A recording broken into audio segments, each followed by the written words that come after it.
Primeiramente, uma boa tarde a todos. É uma grande alegria estar aqui. Gostaria de agradecer muito a organização do evento, tudo funcionando muito bem, pelo nível das apresentações e o ambiente fraterno de convivência também. É algo realmente bastante estimulante, tanto em termos do convívio, quanto em termos do desafio intelectual, do aprendizado, do crescimento de todos nós. Bom, nós vamos conversar aqui, dar um panorama geral sobre as implicações das experiências espirituais para o melhor entendimento da questão da relação mente-cérebro. Bom, nós vamos ao longo da nossa apresentação, a gente vai começar com algumas questões históricas e filosóficas que são essenciais para a compreensão da espiritualidade e da relação mente-cérebro. Nós vamos discutir rapidamente a implicação das experiências espirituais como um todo para a questão do entendimento da relação mente-cérebro. Depois vamos discutir com um pouco mais de detalhe algumas experiências espirituais que podem realmente fazer avançar nesse sentido. A apresentação vai ser fortemente baseada neste livro que a gente editou com uma série de autores a respeito da questão mente-cérebro e está disponível em português gratuitamente, versões resumidas em português na revista Psiquiatria Clínica. Você consegue baixar, foram publicados em 2013 e 2014 na série Mente-Cérebro. Então, praticamente tudo que a gente vai apresentar aqui está de uma forma ou de outra também disponível nessas publicações. Bom, em relação à questão mente-cérebro, uma das grandes questões que se coloca é essa divisão, de alguma forma, que exista entre o cérebro e a mente. Uma coisa é quando a gente tem a sensação que nós temos do nosso pensamento, quer dizer, quando eu fecho os olhos, eu imagino coisas, quando eu sinto o gosto de uma maçã, quando eu sinto o perfume de uma flor, quando eu tenho uma série de vivências mentais, de um lado, e de outro lado eu tenho a ativação do meu cérebro. Eu tenho o cérebro, a ativação do lobo occipital, eu tenho a ativação da região frontal, seja o que for. E como unir essas questões é um dos maiores problemas da filosofia e da ciência ao longo da história, tá certo? Embora algumas pessoas, muitas vezes na própria mídia, se colocam como se fosse uma questão resolvida a questão mente e cérebro, na realidade esse é um dos maiores problemas da história intelectual da humanidade. E a grande pergunta que se faz é: o cérebro produz a mente ou a mente é algo além deste cérebro? Essas são as duas grandes posições que existem no mundo, né? E a ideia de que o cérebro produz a mente, como o Leonardo Cachuta apresentou antes, ele é o reducionismo materialista. Esse termo não é pejorativo, apenas estou reduzindo, estou explicando o cérebro de outro fenômeno, a mente por um outro fenômeno que é o cérebro. A questão é que muitas vezes se coloca como se fosse um fato científico o materialismo, ou seja, a ideia de que o cérebro produz a mente, que nós somos nada mais do que a ativação de certas áreas do nosso cérebro. Esta é uma hipótese plausível e respeitável, mas está longe de ser um fato científico. Essa é uma questão ainda completamente em aberto no ambiente acadêmico. E dentro disso, existe uma ideia paralela de que o universo seria composto apenas de forças físicas e de matéria. Essa é a ideia do materialismo. É um pressuposto. Para fazer ciência, eu faço alguns pressupostos sobre o universo. Pressupostos ontológicos, metafísicos. E um deles que os materialistas fazem é o seguinte: tudo tem que ser explicado à base da matéria e das forças físicas, porque no universo, segundo a percepção deles, só existe isso. Então esse é um pressuposto, isso não é um fato científico. É um equívoco achar que para fazer ciência eu preciso de aceitar este pressuposto. Por exemplo, Isaac Newton não aceitava este pressuposto, por exemplo. Os grandes fundadores da revolução científica que deu origem à ciência moderna, Francis Bacon, Galileu, Kepler, Newton, todos eles não aceitavam este pressuposto. Então este pressuposto não é necessário para se fazer ciência. As pessoas têm que separar o que é a ciência, que é uma investigação não dogmática, livre, racional, coletiva de fatos da natureza, de fenômenos da natureza, isto é a ciência, separar de ideologias que podem estar misturadas com isso. Então a ciência é um modo de abordagem e não uma cosmovisão. Algumas pessoas misturam uma cosmovisão materialista, que é justamente isso, a ideia de que tudo que existe no mundo é matéria, qualquer coisa além disso seria superstição, seria ignorância, etc. Isso, na realidade, é o que se chama de cientificismo materialista. Por quê? Eu estou extrapolando os dados científicos para inferir uma filosofia ou uma ideologia materialista. Não tem nenhum problema se eu ter uma ideologia ou uma filosofia materialista. O problema é quando ela fala que essa ideologia é um fato científico inquestionável e que qualquer um que a questionar é um ignorante, é um supersticioso, é um obscurantista. Aí é o problema, porque se torna um dogmatismo anticientífico. Se eu impeço a discussão, se eu bloqueio a pose de questionamento, eu crio um dogmatismo anticientífico. E muitas vezes se confunde colocando-se que uma explicação científica seria uma explicação materialista. Por exemplo, as pessoas perguntam, é comum às vezes um repórter perguntar, e qual é a explicação científica para a experiência de quase-morte? De um modo geral, o que o repórter quer saber, qual é a explicação cerebral como causa da experiência de quase-morte. Isso não é correto, né? A explicação científica tem que ser uma explicação baseada em leis naturais e passível de ser testada, investigada e questionada. Não necessariamente ela precisa de ser uma explicação materialista. Então nós temos que separar a ciência enquanto método de uma ideologia que é o cientificismo materialista, para a gente possa realmente avançar o nosso conhecimento. Bom, existe um entusiasmo atual pelas explicações materialistas da mente. Basta comprar revistas de divulgação científica, assistir programas, ou até mesmo ler, algumas vezes, artigos científicos mesmo, com grande entusiasmo de que nós somos apenas um produto do cérebro, que as doenças mentais são nada mais, nada menos do que uma doença do cérebro, etc. Mas o mais interessante é que quando a gente começa a questionar, tudo bem, o cérebro gera mente e gera consciência, tudo bem. Agora, como que o cérebro gera a mente ou a consciência? Aí ninguém sabe responder.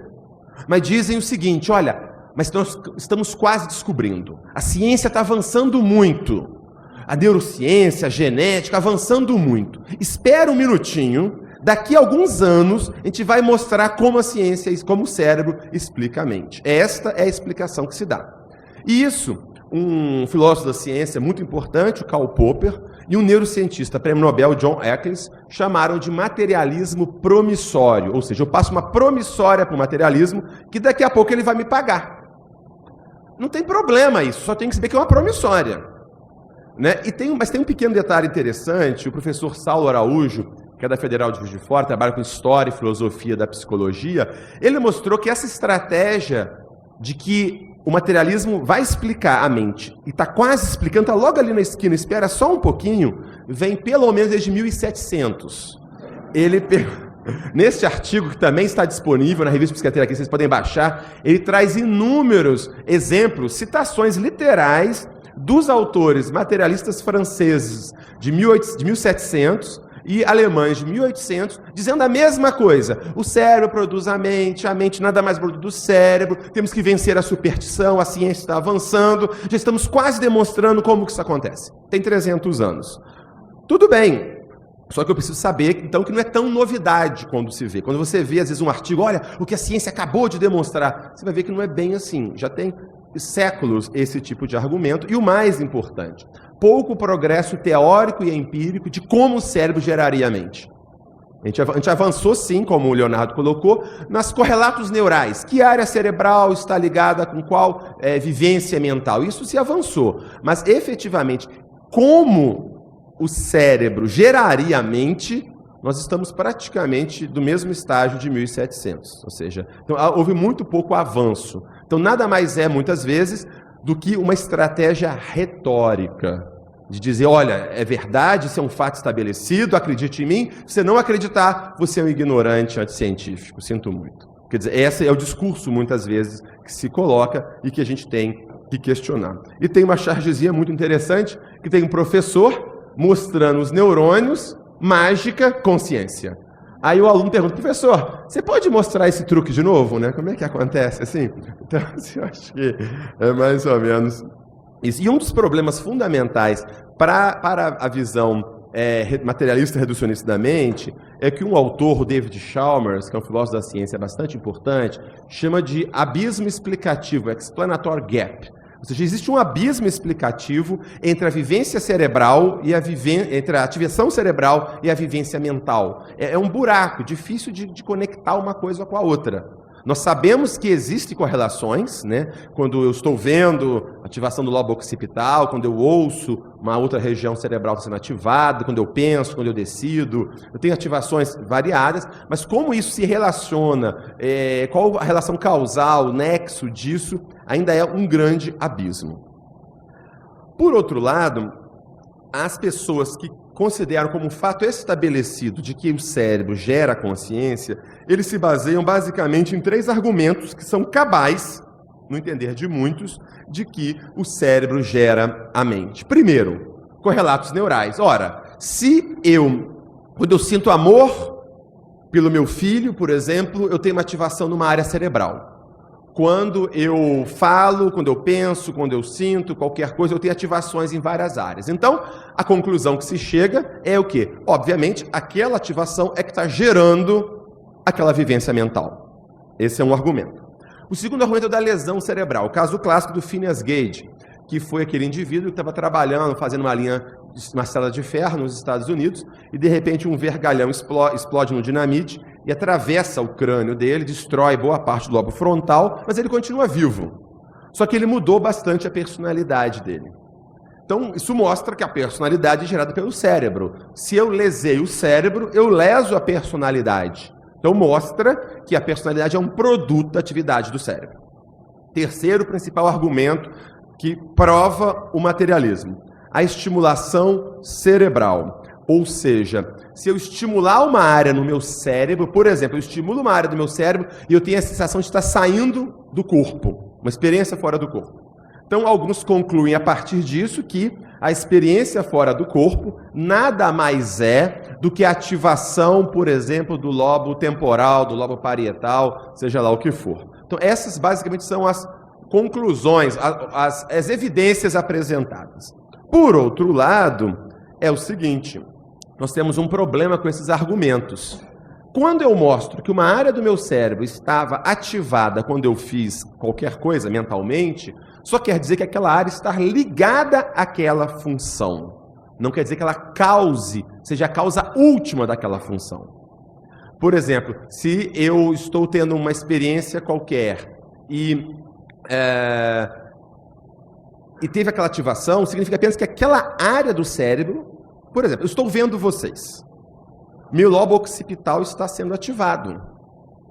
Isso não quer dizer que a causa última da visão de vocês é meu lobo occipital. Quer dizer que o lobo occipital é importante para a percepção de vocês. Do mesmo modo, a lesão cerebral. Quer dizer, se eu estou lesando, eu estou apenas identificando que aquela área está ligada à função. Do mesmo modo, estimulação cerebral. O fato, por exemplo, de eu ouvir um médium ouvindo espíritos, ativar uma área no cérebro, não quer dizer que a origem última daquela voz é aquela área no cérebro. Porque se eu ouvir vocês falando, eu vou ativar a mesma área cerebral também, provavelmente.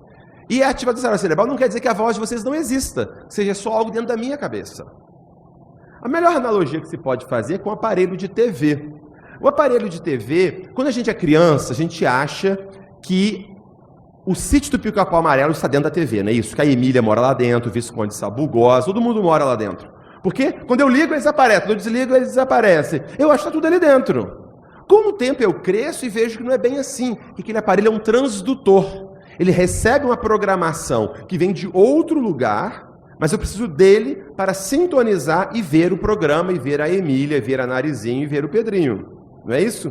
A mesma coisa, e tem um detalhe: comparando o cérebro com uma TV e a programação com a mente, como sendo algo além do cérebro, tem um detalhe: se eu analisar as ativações dos circuitos da TV, eu vou ver uma correlação entre a imagem que passa e a ativação dos circuitos, não vou? Vou.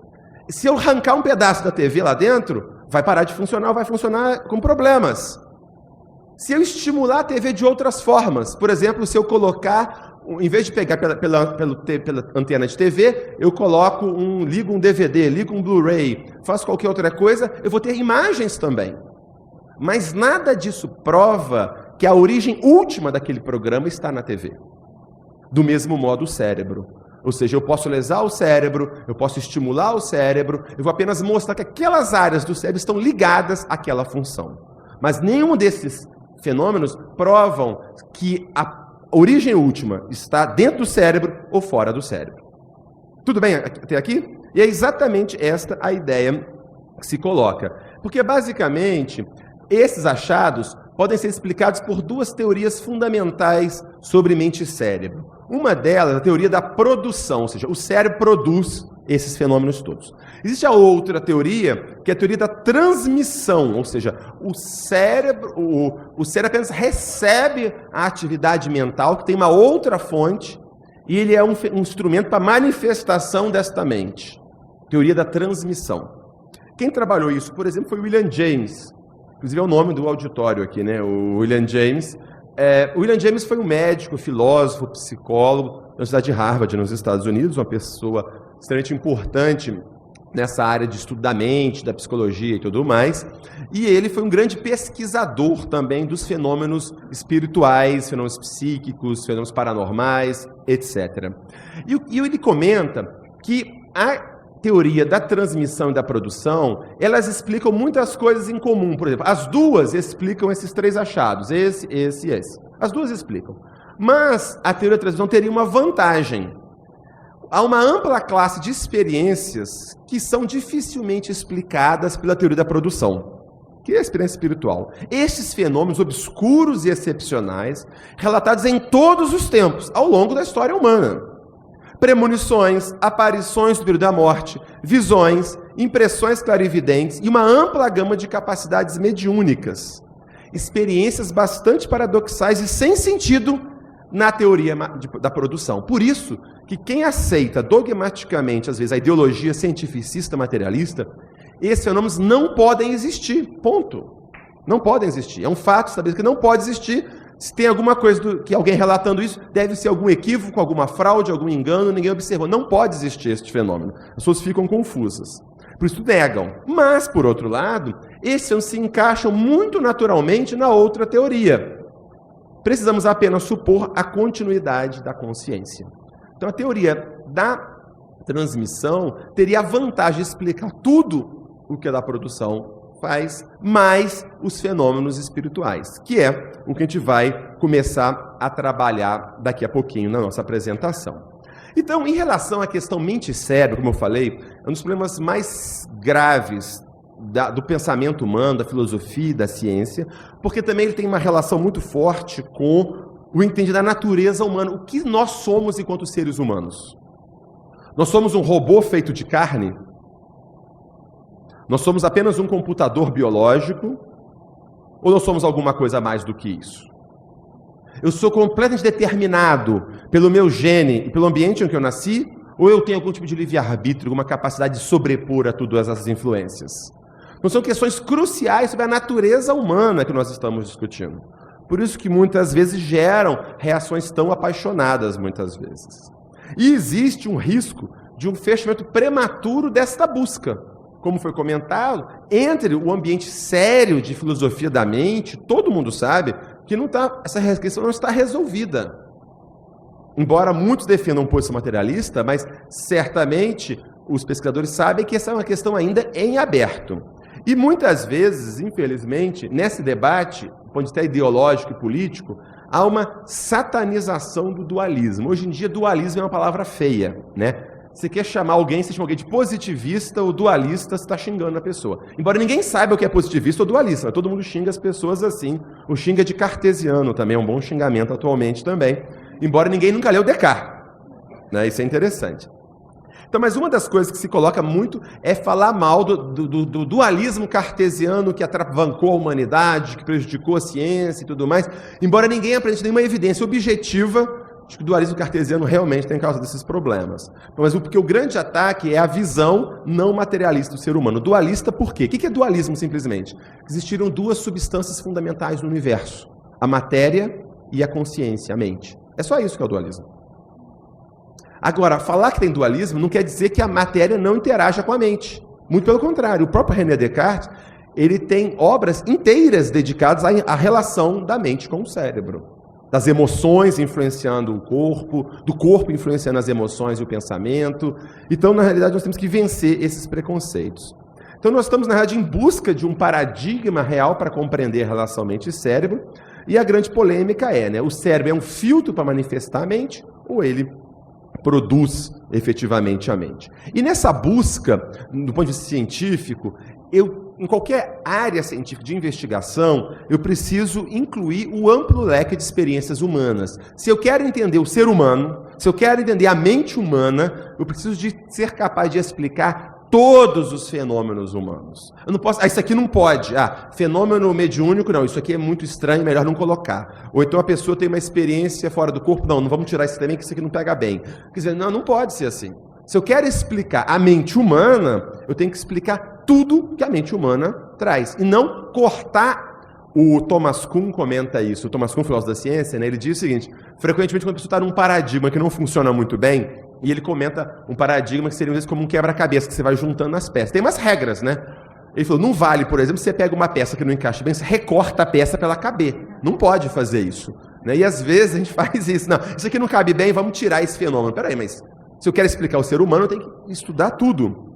E é por isso, eu tenho que sair das observações triviais. Eu tenho justamente que pegar as experiências mais desafiadoras, mais estranhas, porque são essas, muitas vezes, que geram a revolução científica. Por exemplo, Charles Darwin, quando ele fez a navegação de 5 anos para o navio Beagle, através do mundo, ele foi capaz de observar coisas ao redor do mundo. Então ele ampliou muito o leque de observações dele, de tal forma que as teorias fixistas não evolucionistas não davam mais conta. E ele precisou desenvolver uma nova teoria. Quando Galileu usou o telescópio, antes de Galileu, se usava astronomia com observação a olho nu. Quando ele usou o telescópio, ele conseguiu ver luas em Júpiter, que não são visíveis a olho nu. Viu muito mais coisas. Quando ele expandiu, então, a capacidade de observação, ele teve que gerar uma nova teoria também sobre o cosmos, né, sobre os astros e etc. Então, ou seja, a expansão corajosa do leque de observações é fundamental no avanço da ciência. E o que nós defendemos é a gente incluir também as experiências espirituais nessa investigação e estudar justamente os casos mais extremos e desafiadores, porque esses é que podem nos ajudar. Como nós já vimos antes, o mero correlação do cérebro com a atividade mental, a lesão, ensina, mas ensina pouca coisa e não ajuda nesta questão crucial se o cérebro produz ou é um filtro para a mente se manifestar. Essa é a questão fundamental. E eu tenho também que procurar explicações para o conjunto de observações, e não para um caso específico, e generalizar. Por exemplo, saiu uma pesquisa em que estimularam o cérebro do indivíduo e ele se sentiu fora do corpo. Os autores concluíram, então, que toda a experiência fora do corpo nada mais é do que uma estimulação daquela região. Ou então, como o Cacheta apresentou antes, a pessoa, durante um ataque epilético, ela tem uma experiência parecida com uma experiência espiritual. Os autores já concluem automaticamente que todo mundo que tem experiência espiritual tem uma crise epilética. Gente, eu estou extrapolando absurdamente dos meus dados. Eu não posso fazer isso cientificamente falando. Né? E outra coisa, eu não posso excluir hipóteses explicativas a priori. Isso está fora de moda. Falar de dimensão espiritual, extrafísica, isso está fora de moda, isso é uma coisa antiga. Quem é inteligente e esperto não acredita nessas coisas. Temos que tomar cuidado, porque teorias podem entrar e sair de moda muitas vezes. Por exemplo, por mais de 1000 anos, por exemplo, a teoria de que a Terra gira em torno do Sol já existia desde a Grécia Antiga. Existia a teoria que a Terra girava em torno do Sol e que o Sol girava em torno da Terra. Tinha as duas teorias. A teoria que era mais a ideia de Ptolomeu, de que a Terra é o centro e o Sol gira em torno. E por mais de 1000 anos, essa foi a teoria da moda.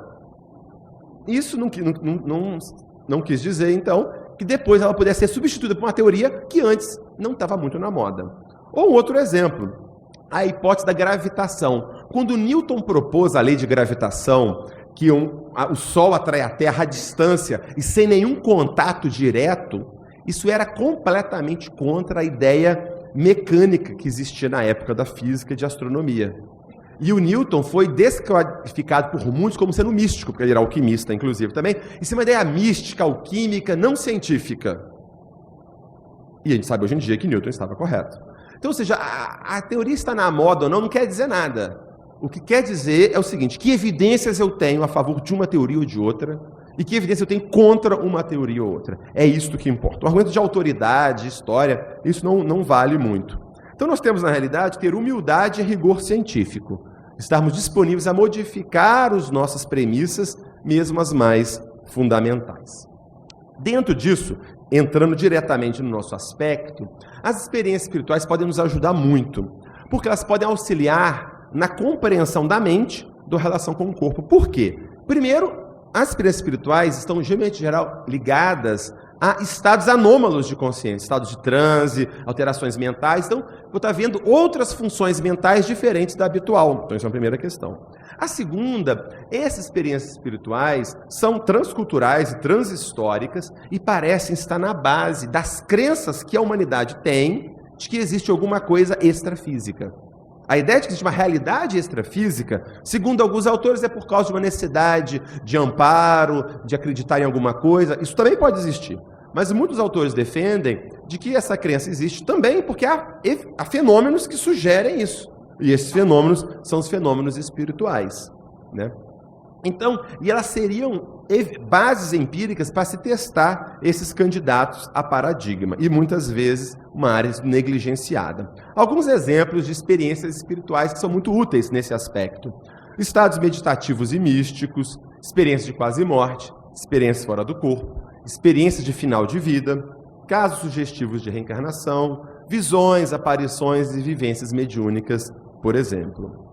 Nós vamos agora justamente passar um panorama rápido a partir destas questões.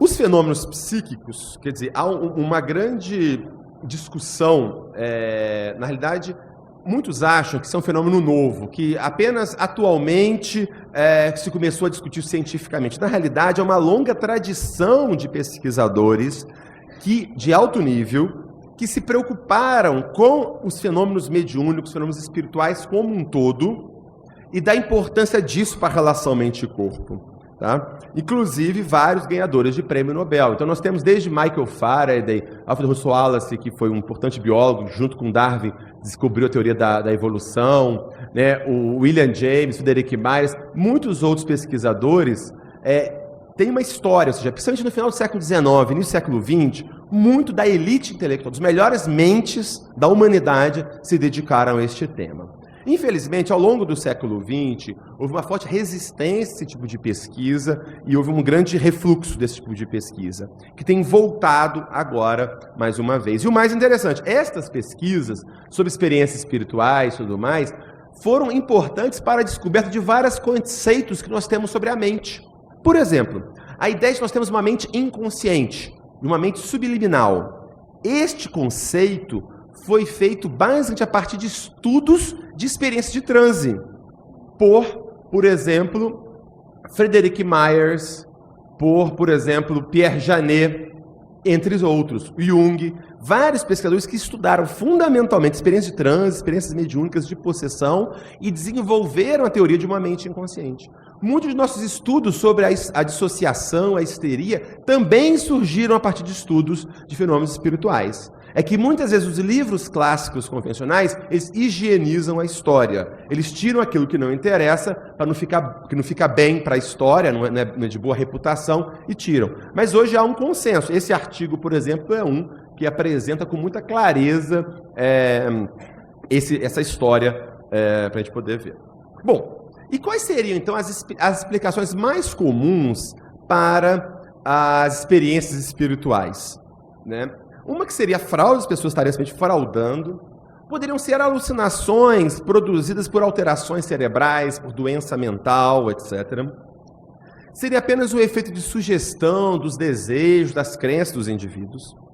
Seria atividade mental inconsciente? O indivíduo não está fraudando, mas o próprio inconsciente dele cria, às vezes, a ideia de uma outra personalidade, uma suposta vida passada, de um espírito se comunicando, etc. Ou também existe a hipótese de que existiria uma mente não local ou não reduzida ao cérebro. Quer dizer, essa mente, de alguma forma, ela não estaria restrita ao cérebro, ou ela existiria fora deste cérebro, também teria capaz de contatos, de telepatia, clarividência, além dos órgãos sensoriais convencionais. Bom, e será que existem evidências de atividade mental quando o cérebro não está funcionando? Porque isso aqui sim pode nos ajudar a separar a teoria da criação e a teoria da transmissão. Ou seja, se o cérebro não está funcionando, pela teoria da geração, da produção, não pode ter atividade mental. Porque se o cérebro que gera a mente, se o cérebro não funciona e a mente é a sombra do cérebro, não pode existir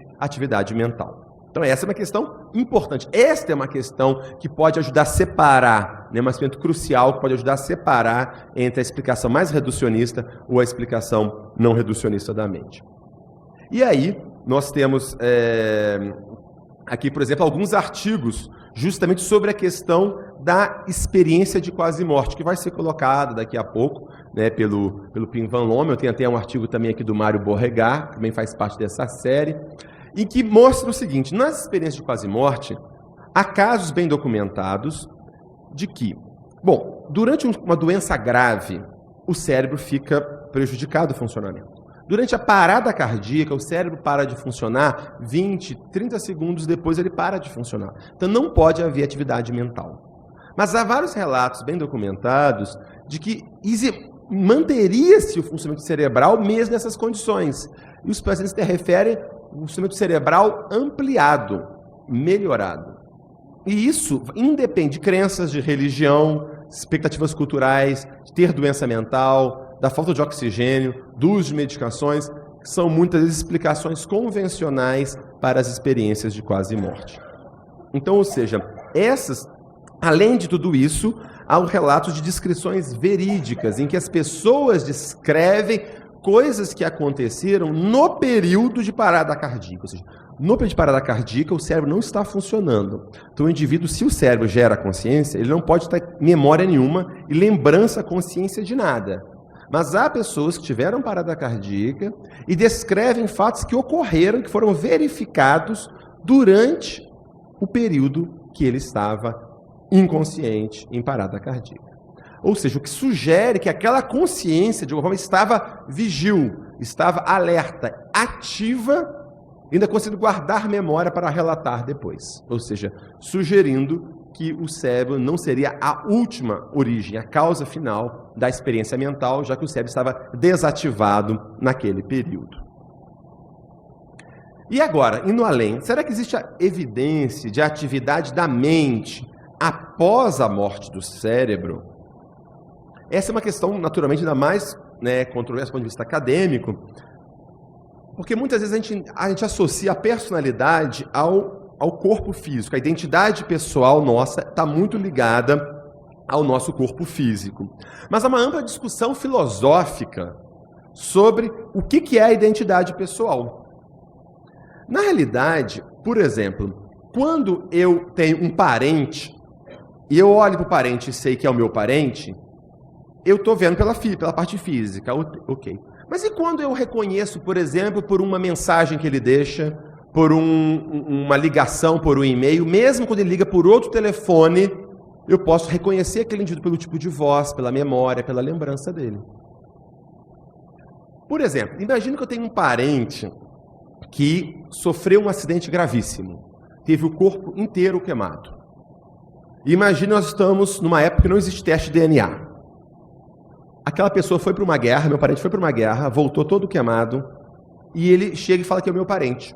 Olhando fisicamente, eu não o reconheço. Ele está todo desfigurado. Como que eu vou garantir que aquela pessoa é o meu irmão, por exemplo?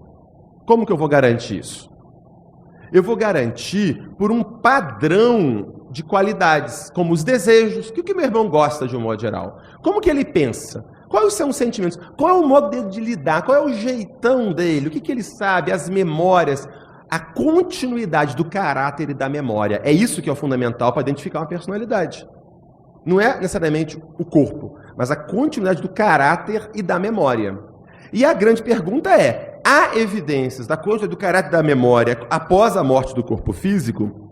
Né? Eu precisaria, então, de ter memórias, lembranças de fatos, né? Habilidades de falar, escrever, artísticas, caligrafia compatíveis com aquela pessoa e traços de personalidade. E é isso, é investigado através das pesquisas ligadas à mediunidade. Do ponto de vista de pesquisa, a gente define a mediunidade como uma experiência em que o indivíduo, o médium, relata, quer dizer, ele afirma, não podemos dizer que está ou não está, ele afirma estar em comunicação com ou sob a influência de uma personalidade, de uma pessoa falecida ou outro ser não material. No nosso caso, aqui interessa quando ele fala que está ligado à personalidade de uma pessoa falecida. E nós temos investigado, então, esse tema. Um primeiro tema, como já foi até apresentado previamente, tem vários estudos acontecendo com médiums avaliando a saúde mental. E esses estudos, de modo geral, indicam que esses indivíduos são saudáveis. E algumas vezes até mais saudáveis do que a população em geral. E até nós encontramos no nosso estudo que maior a frequência de experiência de incorporação, por exemplo, melhor a saúde mental do indivíduo. Então são indivíduos saudáveis. Sobre a atividade cerebral, eu vou passar rápido aqui porque já foi apresentado previamente. Ou seja, nós estamos estudando também como que o cérebro está funcionando. E um dos dados que chama atenção, como já foi colocado, não há evidência de alteração, de patologias, né, do cérebro. E segundo, há achados, por exemplo, que sugerem uma menor ativação cerebral durante o transe, embora produzindo conteúdos mentais mais complexos. E existem muitas pesquisas, aqui é uma revisão que a gente faz das pesquisas científicas recentes sobre mediunidade e sobre a evidência da mediunidade para a questão da sobrevivência, por exemplo, né? O que as pesquisas mostram é que a maioria das manifestações mediúnicas não produzem evidências desafiadoras da teoria materialista, que não poderiam ser explicadas pelo inconsciente, aquele negócio tudo que já foi colocado antes. Mas existem estudos bem controlados em que os indivíduos, em que os médiuns produzem informações verídicas, conhecidas da personalidade falecida, mas desconhecidas do médium. Mesmo o médium não recebendo nenhum tipo de informação, e mesmo sobre várias situações de controle.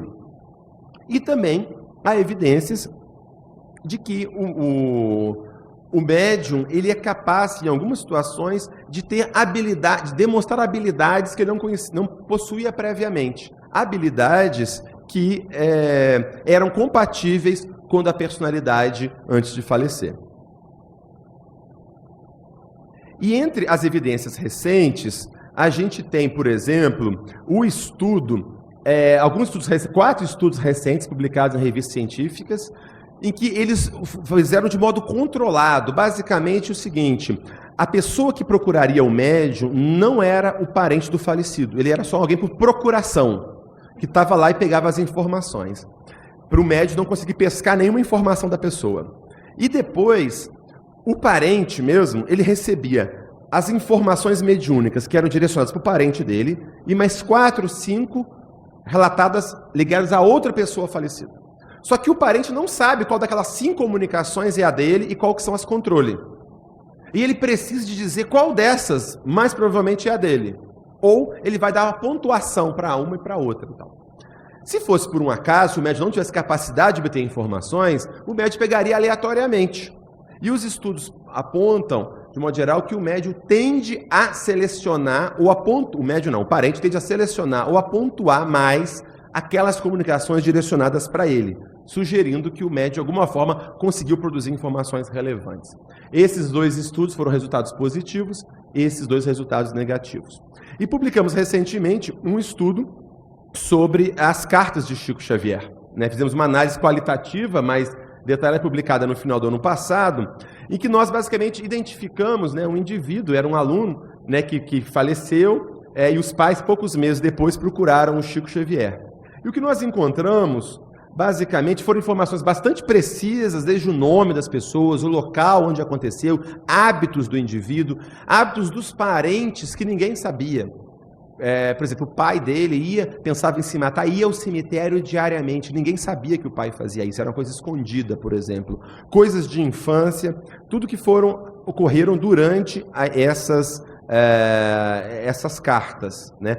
Ou seja, eram informações bastante precisas, com muito pouca probabilidade de terem chegado até o Chico Xavier. Então, vale a pena entrar em mais detalhes. Em resumo, a maioria dos cientistas que investigaram a mediunidade a fundo se convenceram que as explicações convencionais explicam parte, mas não todos os dados observados. Eles aí se dividem entre aqueles que aceitam provavelmente existe uma percepção extrasensorial como telepatia ou clarividência, e aqueles outros que também aceitam a ideia da sobrevivência. E é claro que existem também os céticos. Por causa do tempo. E por fim, muito rapidamente por causa do nosso tempo, há pesquisas ligadas à memória de vida passada. Também é um outro artigo sobre o tema, mas em linhas gerais são crianças, né, quando começam a falam de uma suposta vida passada, e o mais interessante é que essas crianças falam em média 20 fatos ligados à suposta vida passada. E há vários casos bem investigados, em que mostram efetivamente dados precisos e objetivos ligados a uma suposta vida passada, e não só dados, traços de personalidade e mais hábitos, gosto ou desgosto, e interessante também, até situações quadros ansiosos, traumáticos, ligados a uma suposta memória de vida passada, mas que o indivíduo não teve nenhum trauma nesta vida, mas que é compatível com a vida passada. Então, esse é um outro dado que sugere essa continuidade da consciência. Concluindo, então, as visões materialistas reducionistas enfrentam graves objeções filosóficas, nós já conversamos antes, e empíricas, dados. É muito difícil acomodar estas observações dentro de uma visão reducionista materialista. Naturalmente, na ciência não existe prova definitiva. Na física, na química, na genética, não existe prova definitiva. O que se faz é um acúmulo de evidência a favor ou contra uma dada hipótese, um dado paradigma, né? Então, a relação mente-cérebro precisa ser cada vez mais investigada e é preciso que haja uma liberdade para trabalhar e aprimorar os candidatos a paradigma, né? E é preciso realmente que se possa discutir as hipóteses materialistas e as não materialistas da natureza humana. Neste sentido, por exemplo, até liderado pelo Mário Beauregard, que vai falar daqui a pouco, foi publicado um manifesto para uma ciência pós-materialista, justamente nesse sentido, tentando libertar a prática científica de uma visão estritamente reducionista, e também o Edsel Cardenha, da Suécia, que também levantou, com várias assinaturas de pesquisadores, também um estudo mais aberto em relação à questão da consciência. E essa abertura está acontecendo. Não só o evento que nós temos aqui, fazer um pequeno anúncio aqui, no Congresso Brasileiro de Psiquiatria em Florianópolis, agora em novembro, nós vamos ter o primeiro encontro global de espiritualidade e saúde mental. Nós vamos ter alguns dos principais nomes no mundo na área de espiritualidade e saúde. Vão ser 2 dias inteiros do Congresso Brasileiro de Psiquiatria, com programação direcionada a isso. O Ken Pargament, principal autor no mundo na área de coping religioso. Um epidemiologista holandês, o Arjan Bram. Lionel Colbert, junguiano. John Petit, professor de Harvard, que trabalha com depressão e coordenador da área de espiritualidade da Associação Psiquiátrica Americana. Vários outros pesquisadores do Brasil e do exterior. Então, fica aqui aberto o convite para todos vocês. E, por fim, quem tiver interesse também em mais informações e atualizações constantes, a gente criou o nosso grupo de pesquisa, o NUPES, a TV NUPES, um canal no YouTube, que é youtube.com/NUPESUFJF, e toda semana tem um vídeo novo sobre aspectos sobre ciência e espiritualidade. São vídeos bilíngues em português e inglês, já está circulando em mais de 105 países pelo mundo. Então, toda semana tem uma informação nova, abordando filosofia, ciência, neurociência, todos os aspectos nesse sentido, uma área bem aberta também. Muito obrigado para todos, uma boa tarde.